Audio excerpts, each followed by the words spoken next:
Hi, Jesse with eTrailer. Today we'll be taking a look at and I'll show you how to install the pop and lock custom tailgate lock on our 2021 Toyota Tacoma. Here's everything that's included in our kit. We'll start with the wiring extension.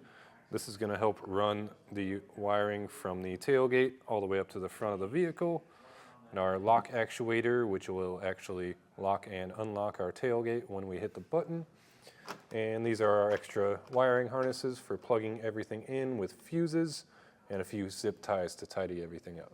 So as you can see with this Toyota here, right now the tailgate's locked, and from the factory it doesn't come with a way where you can use a remote to unlock it. You would actually have to fish your key out and use it there.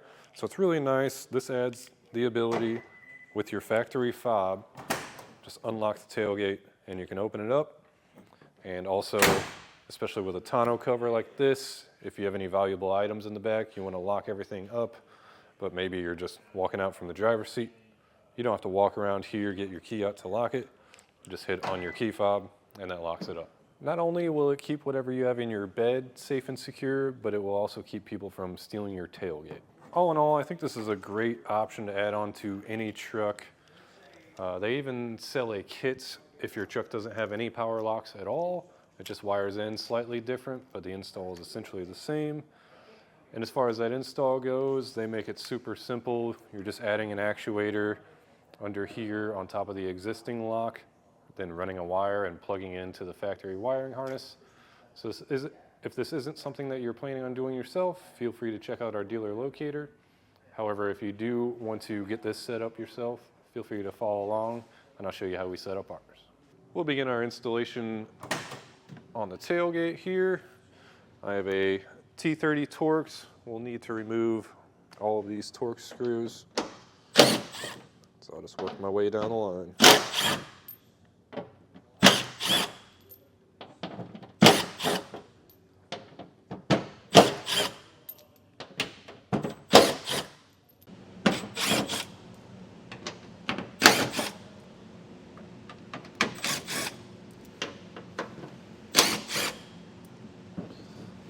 So this piece should just slide out here. We'll set that aside for now. Now with that cover removed, we need to take this 10mm bolt out. Just pull that out of there. I'll set that aside. We have a new, longer 10mm bolt that we'll install. We have to get this slid in first. You'll see the silver part. That's going to line up with our bolt hole that we just popped out. We'll have to go under this rod here.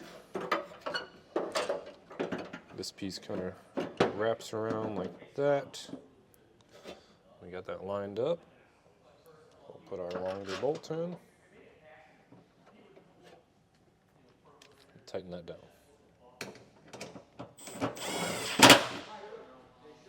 Since we have this mounted, I figured I'd show you how this is going to work once we get everything installed. You'll just hit the lock button on the fob, that'll lock it. And when you hit the unlock button, a motor will kick in and unlock it.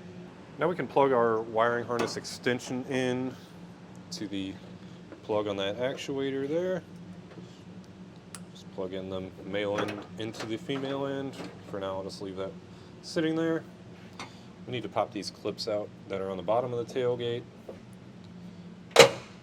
Should just be able to get a flathead screwdriver under there and pop them loose.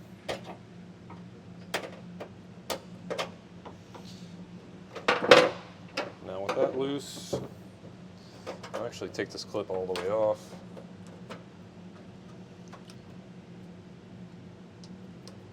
They gave us a new one.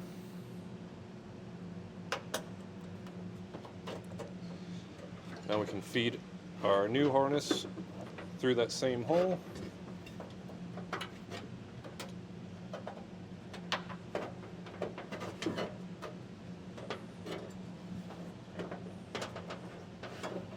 Now we have our new clip here. You'll see it has spots for the original wiring harness and our new wiring.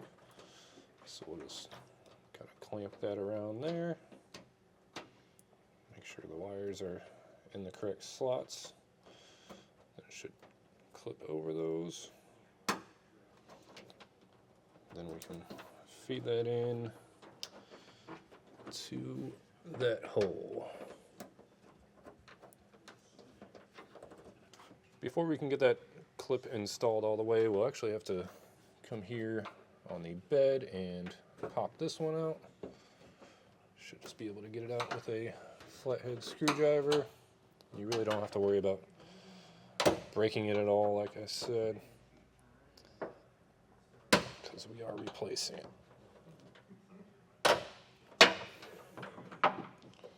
Get that pulled out and unclipped, and then we'll do the same process as we did with the first one.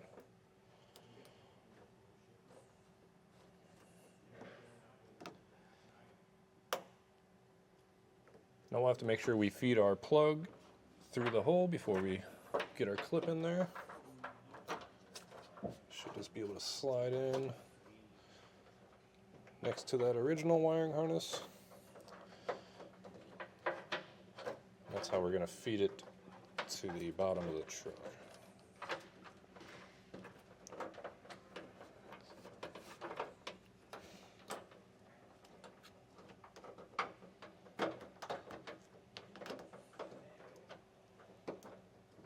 Now we'll take our long wiring extension, plug it into that one that we ran through the bed of the truck.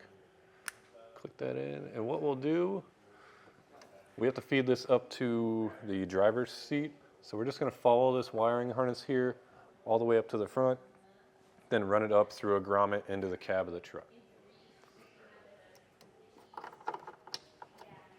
I've got our wiring ran back. As I said, I just followed this wiring harness for the most part, zip tied to it just to keep everything neat and tidy, and came up, and this wiring harness kind of just follows the frame rail towards the front. Once you get to the fuel tank, it's kind of tricky. You'll kind of have to work it up and around everything there.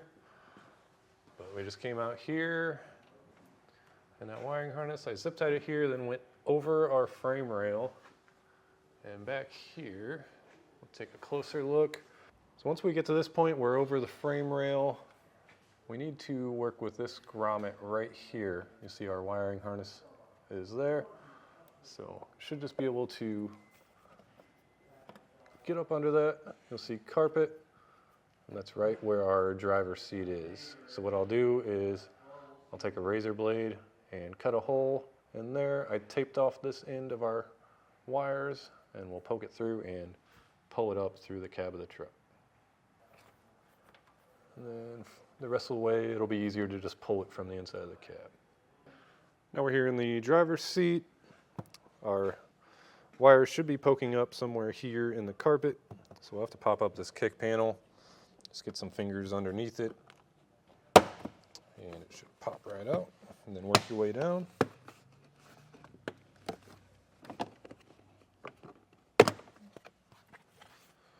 Now we'll have to get in here, lift up our carpet. Just look for where that wire is. And we'll pull all of our slack out.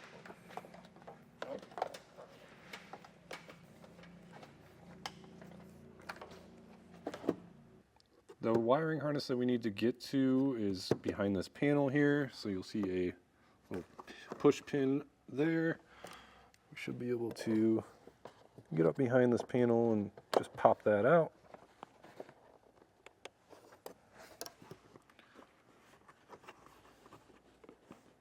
That should pop out, and then the rest of this should just be held in by clips.